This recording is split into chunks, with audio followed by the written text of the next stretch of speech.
नंगौ दुलाराय बर' फरायसा आफादनि जे 32 बोसोरसालिया बे बोसोरसालिया जोबथाया गाबोननिफ्राय जोंगा मागा हाबाफारिजों सानब्रैनि हाबाफारि बे हाबाफारिजों जाफुंगोन आरो बेनिनो मोनसे प्रिपारेसन थामहिनबा बे समाव थियारि खालामनाय हाबाफारि सोलिबाय दं। नोंथांमोना नुनो मोनो बेवहाय मार्च पास्टनि थाखाय बे समाव थियारि खालामनायखौ नोंथांमोना नुनो मोनो। गोबां जौखोन्दो बे समाव दुलाराय बर' फरायसा आफादनि जे 32 बोसोरसालिया जुथुम्मा बे जुथुम्माया क'क्राझार जिल्लानि सिङाव थानाय दतमा बड'फा फोथार बे बड'फा फोथाराव गाजा गोमजायै फालिनो थाखाय बे समाव सिगांगासिनो दङ। थारैनो नुनो मोनदों जे बेवहाय गोबां बिबांनि जे हाबाफारि बे हाबाफारिया बे समाव जाफुंनायनि लामायाव थारैनो मख'नांगोन जे हादरनि गोबां दैदेनगिरिफोरा बे हाबाफारियाव बाहागो लागोन आरो नैबे जायगायावनो फ्लेग हस्टिं खालामनाय जागोन दुलाराय बर' फरायसा आफादनि आफादगिरि बिथां बिगियान बर' बिथाङा आरो लोगोसेनो गुबुन जिल्ला बे जिल्लानि जे फ्लेग दुलाराय बर' फरायसा आफादनि जे फ्लेग बे फ्लेगखौ बेवहाय हस्ट खालामनाय जागोन। थारैनो मख'नांगोन जे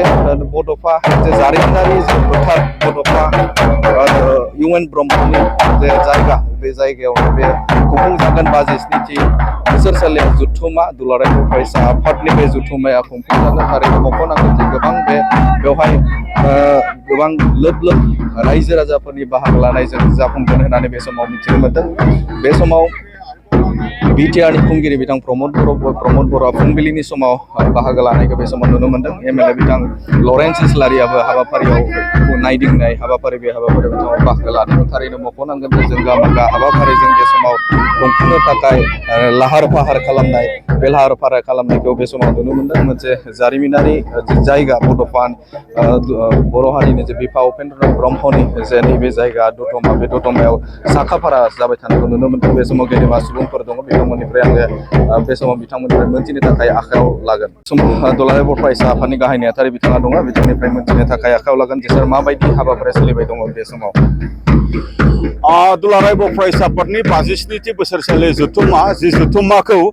जोङो बड'फा उपेन्द्र ब्रह्मनि मुङै जोङो डेडिकेट खालामदों। जोङो बावनानै बे जुथुम्माखौ जोङो दिनै खालामदों। बे जुथुम्माया माने 13 मार्चनिफ्राय बियो जागायगोन 16 मार्चसिम बे माने जुथुम्मानि जिखिनि मोनसे प्रिपारेसन आरो लाहार फाहार दिनै जोङो बुङोब्ला माने 95% बिनि मोनसे प्रग्रेस जोङो दिनै नुबाय। हरहालागै बिनि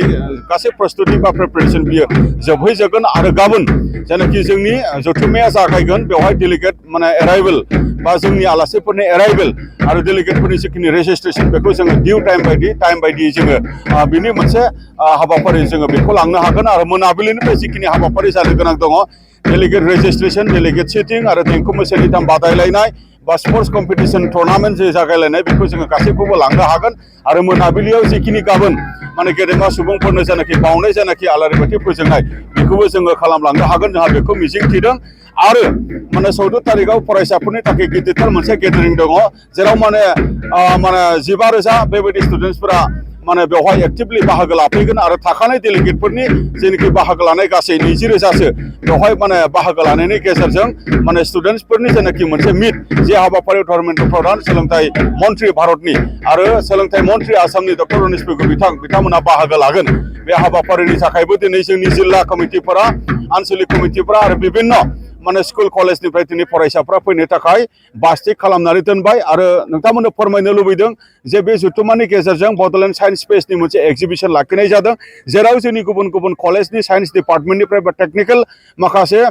डिपार्टमेन्टनिफ्राय बेवहाय माने एक्जिबिसन स्टल देखायफैगोन जेराव माने फरायसाफ्रा बिनि माखासे गियान बा बिनि माखासे एक्सप्लर माखासे आइडियाफोरखौ बेवहाय माने लाफैनो हागोन बेखौ जोङो फोरमायदों। आरो 15 तारिखआव जानो गोनां जिखिनि हाबाफारि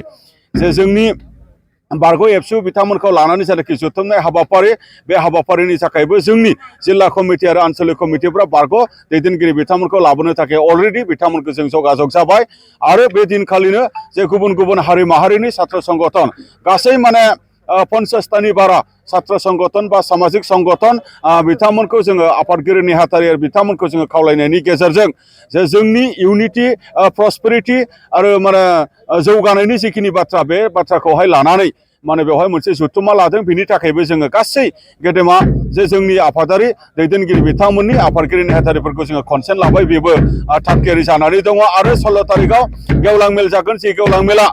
जोंनि बर'फोरनि फैबाय थानाय समाव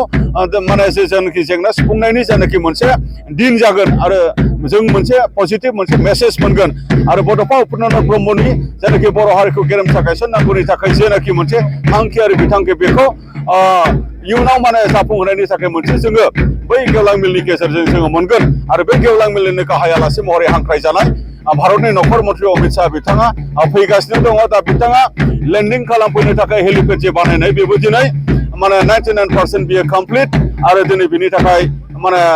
रड बानायनाय बा बिथां माने बेवहाय जेनाखि गेदेर जाफैनो गोनां जेनाखि प्रस्तुति बेखौ खालामबाय थानाय जादों आरो बे दिनखालि 2 लाखसो रायजो राजाफोरनि जेनाखि बाहागो लानाय अनजिमा बिनि थाखाय जोंनि रायजो राजाफोरखौ जोंनि दखर आरो जिल्ला आफादफोरा दा जगाजग खालामनानै बिनि मबिलाइजेसन आरो बिथां रायजो राजाफोरनो फोरमायनाय बे सोलिगासिनो दङ आरो रायजो राजाफोरा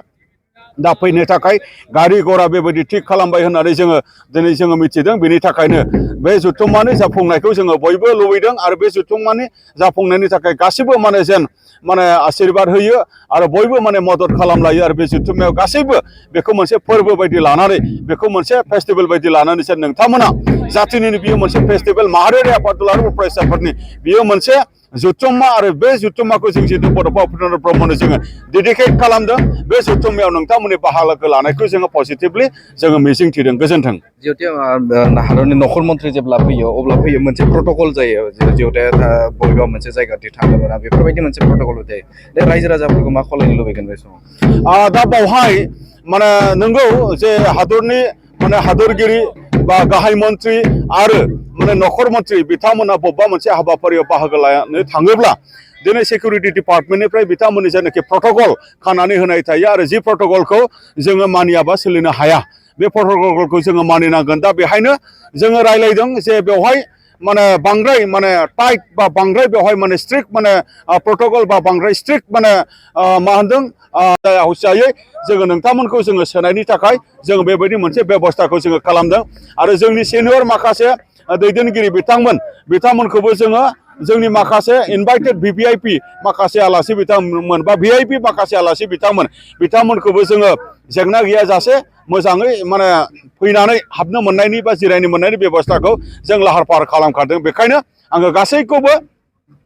माने बाहागो लाफैनो थाखाय आं गुरै खावलायबाय गोजोन्थों नंगौ बिथाङानो जादोंमोन दुलाराय बर' फरायसा आफादनि गाहाय नेहाथारि बिथांनिफ्राय गोबां बाथ्राखौ मिथिनो मोनबाय थारैनो मख'नांगोन जे हादरनि नखर मन्थ्रि बिथाङा बाहागो लागोन आरो बे बाहागो लायोब्ला गोबां रेस्ट्रिक्सन थामहिनबा बेफोरबायदि सिकिउरिटि टाइटफोर जाहैदों बेनि सायावबो बिथाङा रोखा बाथ्राखौ बिथाङा फोरमायथिदों माबायदि बाहागो लानांगोन बेनि सायावबो बिथां गाहाय नेहाथारिया फोरमायदों थारैनो मख'नांगोन जे बे समाव बड'फा फोथार बे बड'फा फोथारा जोबोदनो मोजाङै जोंगा मागाजों बे समाव जाफुंनायनि लामायाव फैगौ थामहिनबा गाबोननिफ्राय सानब्रैनि हाबाफारिजों खुंफुंजागोन नैबे दुलाराय बर' फरायसा आफादनि 62थि बोसोरसालिया जथुम्माया नैबे समाव नोंथांमोननो बड'लेण्ड बुब्लिनि गेजेरजों बे समाव फोरमायबाय गोजोन्थों